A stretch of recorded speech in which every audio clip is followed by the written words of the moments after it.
Yes. Ang divorce attorney no nga murag ang katungod sa Dios mo gi ako sa tao kay ang tao di man gyud maka badbad og kanang hikot nga ang Dios mo gihikot. Yes, mao na lagi ta nga kanatong gisayt brad sa Mateo 19. 5 nga to sa 6 nga klaro og tinaw ang gingon sa balaang kasulatan. Yeah, mo ingon pud ang uban attorney nga si Moses nitugot man lagi. Pero ang sumpay ana brad tungod sa pagkagahig ulo. Yeah. Wanang mitugot si Moses pero dili na sa sinugdan. Yes. So paita attorney og mapil-apil po ta anang pag-allow anang divorce. So, maigo lang gihapon ta atong pulong ni Kristo nga kay gahi mong gumugulo mo na nga ganahan gimo na. Mao na. So dili na buhat sa usa ka tumutuo sa simbahan o sa pagtulunan sa atong Ginoong Kristo. Na ako'y gamayng reflection ana I hope nga makaalimad man po ng mga listener attorney ba nga. Mingon sila nga kamurang Pilipinas may nagbilin gyud anang paggahi gyud ana. Dili ta angay maulaw gyud sa akong reflection attorney. Kay ngano? Kay ang ubang mga nasod kong ni salom sila ana. Meaning murag hingdaog ang kagustuhan lang sa tao. Yes, di ba attorney? Unya mingon kita nga, di ba ang katapusan attorney nga ni apil ana nga ayha kita na lang nabilin, di ba ang Malta? Nya ang palta ni apil naman po ron. Mao nang kita na lang Pilipinas nabilin. So sa atubangan sa Ginoo angay kita sana magpasigarbo attorney kay di ba unya mura maulaw ni hinunta. Gibali ang ilang tinanawan. Gibali. Instead nga maulaw ta ikapasigarbo na nato. Nga dinhi sa atong nasod di nato di nato himuon kitang mga tao ang di kagustuhan sa Dios ngay tungod nining kaminyoon. Wa man na magpasabot tungod kay ang uban naghimo og dautan, ako pud mohimo na lang kog dautan. Correct. That is a wrong philosophy. That is a wrong logic. Dili na. So instead pananglitan og ang tanang mga tao nagbuhat og dautan, nya ako rin habilin, ikaw law ba din ako na? Correct. Common sense will tell us nga instead we should be proud of it. Okay, sa Malakias 2:16 attorney, God hates divorce. Yes. Ang sao man. Clarek sa gayon. Mag-apil paghapon ta na. So mao na nga di ta nato na ikaulaw mga igsoon. Instead is pasigarbo nato nga bisan sa tibuok kalibutan kita na lay mahabilin nga wa mo adapt niya ng divorce. Di na ikaulaw nato. Tungod kay ang divorce dautan og sopak sa kabubuton sa Dios ato ba ding ikaulaw kung kita nalay nahabilin nga mituman sa kabubuton sa Dios.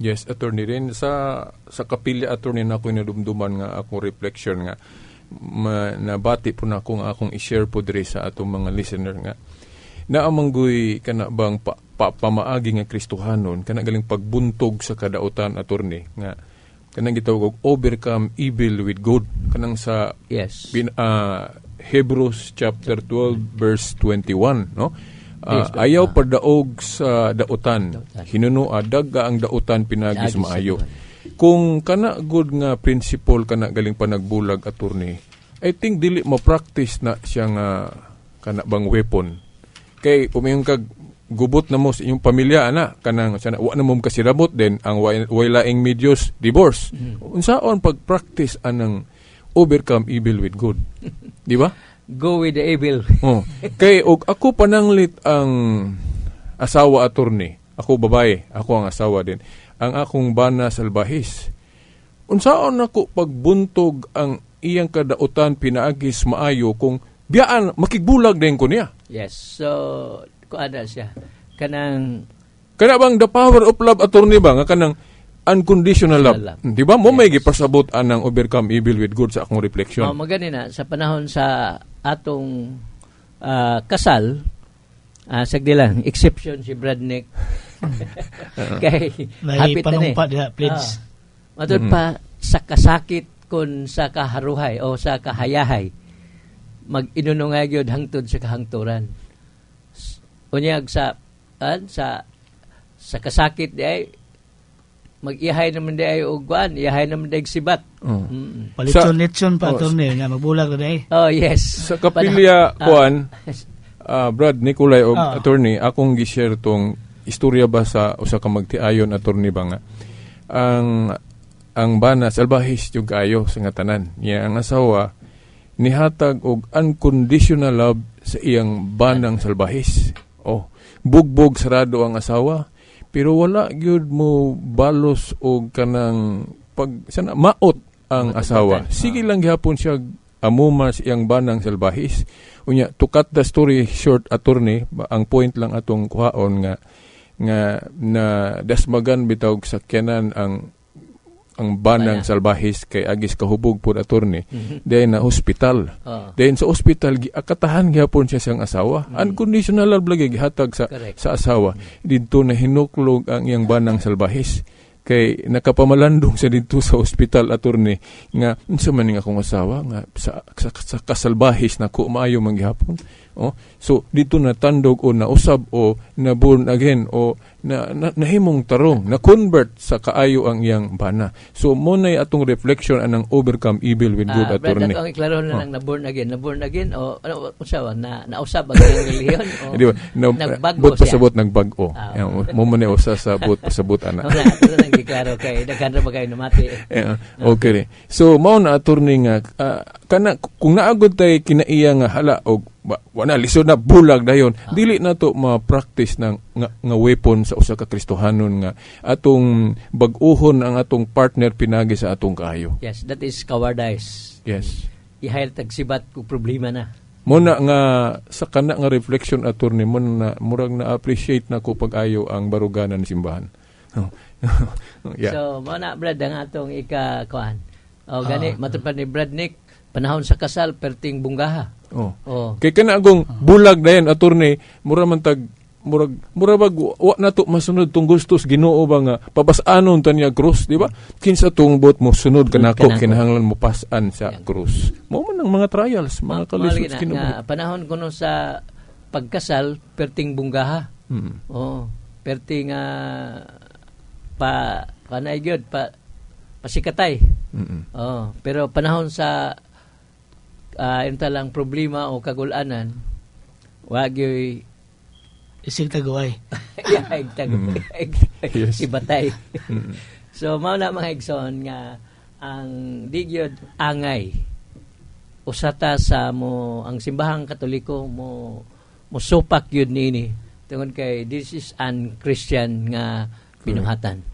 Kita pa'y pasanginlan na turning nga kita may magbutbuot lang tang tao ba o itong usub-usubon kuno ng kanang unsay balaod sa Dios unsay usub-usub nga sila may gustong usub. Di ba?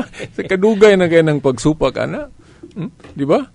Sa historically attorney ang una-una og kuan ana kanang supak ana murag kung ako malimot attorney katumang hari attorney si King Henry VIII nga nagdako iyang ulo tungod kay depender lagi kuno sa simbahan nga nagunaon na siya kini kay depender ko simbahan unsay pangayoon ako Santo Papa mo hatag nangayo man siya divorce. It was the time nga naibog siya ni Anna Boleyn. Ang iyang asawa si Catherine. Pero si Catherine wa kahatag niya lalaki nga anak. Tungod ni gusto niya nga makig-divorce siya ni Catherine og iyang pangasawon si Anna Boleyn. Kay nagtuo siya nga makahatag og lalaki na si Anna Boleyn. Nananghid siya sa simbahan.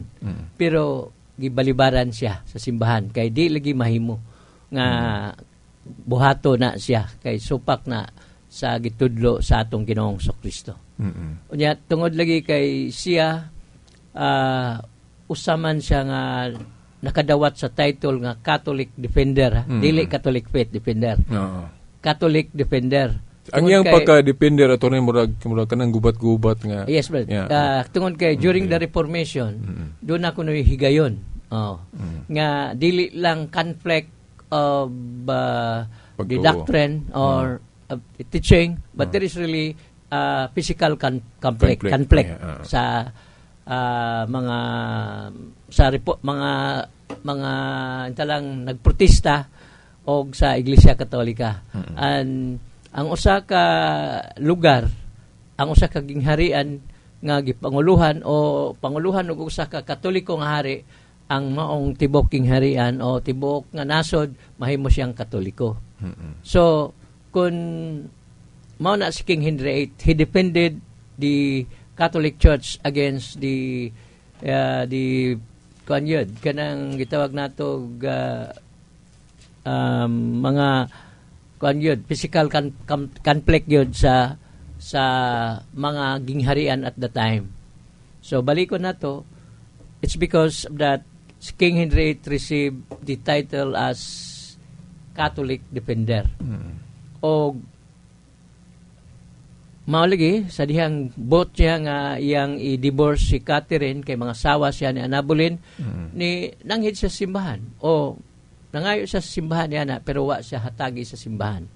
Ug ang baruganan sa simbahan tungod kay mibulag man si King Henry VIII sa Iglesia Katolika, mitukod sa iyang the Church of England. Siya ang nangulo niini, the Church of England. Ang baruganan sa simbahan nagingon, if I still remember, ay ang baruganan sa simbahan. Ngayon sa simbahan, we rather prefer to lose a kingdom rather than to compromise a single doctrine of the church. Pagkatamison pa namo nga mawaddan usa ka gingharian kaysa ikompromiso o isalikway ng usa ka pagtulunan sa simbahan. Correct.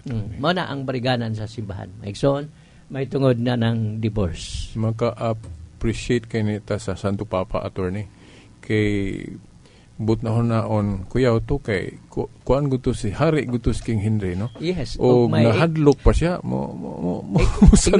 ingon tampulo nga may unta lang may utang kabubuton ang simbahan.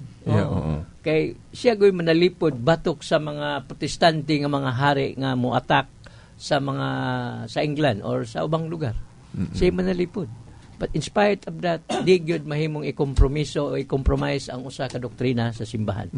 Tungod lang kay for that whatever reason. Yun ang uban ra ba attorney sa akong nahibaw-an, di lang ta maghingalan mga politiko gali ang uban ani attorney, no? Na ako'y nahibaw-an nga sa ilang kaugalingon supak ra sila ana unta attorney. Kanang divorce ba sa ilang conscience. Pero kay gipalabi nila ilang political career, unya kining divorce mura humot man sa mga tao. So mo pabor na lang sila divorce para mahumot sila sa mga tao. Actually, dili ni humot sa mga tao. Daghan sad nga wa sad makagusto niini. O gani sa atong mga ilang talang nagsugod man ni diha sa lower house, congressman, daghan sad nga di makauyon ini. O labi na sa Senado. Kay do na may gitawag nato ini o kanang ang sa congressman naapoy lang buhaton ana yung ana nga balaod nun niya doon na sad ang sa Senado ni ana Brad niya ilaning i-compare o nagtuo ko nga ang Senado siguro nagtuo ko o nahibalo ko nga naadaghan sa mga senador nga dili uyon ini. Oo ba? Pero sa akong nihibawan po attorney namong mga tao nga murag murag na brainwash anang na ideolohiya po sa uban attorney ba nga na sana murag natakdan sila gali anay uban gali nangulo ani mga bayi pag attorney kanang agi anang ilang unsaon nila pagsabot anang human rights ba attorney nga murag nahiwi para nato. So man mga igsoon nga pwede na lang supako na lang ang Diyos tungod lang sa para maluagan ta ba kasa mamuod ang tag cross nakadungog ani gubad og nakakita kay kamne radio na nya TV pa nya usa ka istasyonan sa Manila. Ang question, uyon ba kamo sa divorce? Ang usa ni sa mitubag o duha, dili mi uyon ni ana kanang nagbuhat ni ana tugod magod kay daghan mo sila mga asawa. Mao na ilang komentaryo. So wa ta masayod nganong sila gyud mismo ang miduso nining maong balaod nun. O ngano Basta ang ato nang nakita nga ang maong balaod nun dili angay nga himuon. Kay balikon ko nanatay legal separation, nanbagitay annulment of marriage, na doon na lagi valid nga rason. Unya mangita pag itag divorce. Kaya sa divorce lagi balikon ako, basta pag ingon nga wala tay gusto hala, divorce na. Ingon na lang. Mao lagi ni hangyo namo mga listener no nga nagpaminaw ron. Unsa man gyud atong maayong pilion? Ang divorce nga gikasilagan sa Dios, Malakias 2:16, o kanang gialaw sa simbahan nga legal separation o annulment nga dili malapas ang sugo sa Dios. So, diba? kana anta atong pamalandungan mga igsoon. Motong attorney, katong mga sa interview ni Padre Ramil dire, na may mga nag-comment nga mga Katoliko nga uyon sila sa divorce, diyan nagpakita nga wa gyud mo nakasabot to sa simbahan. Yes. Sa pagtulunan sa simbahan. Mo na nga diyan naman may free will pero paminawon gyud ninyo ang kuan sa simbahan. Okay, ang ilag yung rason Brad kun mahimo atong balikon sa makadaghan kay wa siguro makadungog ang uban. Nga kana lagi nga kung di na gyud di na gyud magkasinabot. Yes, kung di na gyud magkasinabot mo lagi na illegal separation. Kung pagka di na lang magkasinabot o ka mamukbok na ang bana or whatever. Di mapud kay ang bana ra say mamukbok still asawa mamukbok misad. So, sa ato pa attorney o Brad Nicolay, dili gi sila kaingon nga ang simbahan wa gahuna-huna dili mo bati. Yes. Kay katong akong gi-share ganina attorney, lain mapudtong paagi pagpadayag sa gospel. Nga kana ba unconditional love? Yes. O gusto po sila kanang kung di sila kaantos pod, mo allow ang simbahan legal separation. Or annulment o inana o. So natag ang simbahan kung gusto ka mulikay o cross, di ba? Oo. Nya kung gusto po kag palawom sa pagtuo nga muhatag kag love sa imong kapikas nga bisag bugbog sarado ka, naapod ang simbahan, pwede po na nimo. So, malagi na nga, kan ba? Gusto lagi tag sayon. Gusto lagi tag sayon. Gusto matag sayon, so, dili na mao'y kinabuhi sa usa ka Kristiyano. Yes, kay ang lahom nga reflection sa kinabuhi sa usa ka Kristiyano attorney, naghatag og bili atong giingon sa Ginoo gali attorney, kinsa tong buot mo sunod kanako, mupasan og cross kana mo man ang mga kalisod attorney, mga pagsulay. Dinapag gid usa sa Juan 14:12 nga kinsa tong buot mahimong akong tinun-an mubuhat sa akong gibuhat og maghimo siya labaw pa niini sa tupa kung si Kristo gaantos tungod lang sa paglipay sa iyang amahan na atong palabuhan pag itong gihimo sa Ginoo nga di man puta kaawat gali ato. Di ba? Di ba? Yang anong mahadlok man ta magantos. So, ingon niya na, Brad, ang kuan lang, ang kagustuhan lang sa tao. So, maningkamot ang baliko na to, di na to ikaulaw de. Di na to ikaulaw kung sa tibok kalibutan, kini na lang atong nasod mo wide divorce. Malimot sila attorney nga, naamay kantaan attorney kanang the power of love. Di ba? Na, dili man guna mabansay na to ng mensahe anang the power of love. Kung gamayng bikil sa imong kapikas, biyaan din mo. Di ba? Pero kung muhatag kag unconditional love mo ni power of love attorney, mo na itong sa Hebrehanon 12:21 attorney nga natandog katong gani sa istorya gali na attorney katong magtiayon, natandog ang banang salbahe sa kabuutan siyang asawa. Pero ana dili man na ma-practice og na ang atong prinsipyo bulag dayon. Ana gyud. Tinuod yun na. So, mga Brad, ang atong ika-share ni Ana. O siguro mo adto ta sa unahan. Sige, attorney. Napamantay igong sige, attorney. Siguro, magsugod na siguro ta sa mga sakramento. Although, napatay gamayng panahon, ang sakramento siguro sa bunyag. Masugod ta sa sakramento sa bunyag. Yes, importante kay na attorney kay sige ra batag pasanginlan nga dili kuno biblikal ng mga sakramento. Okay, Brad. So,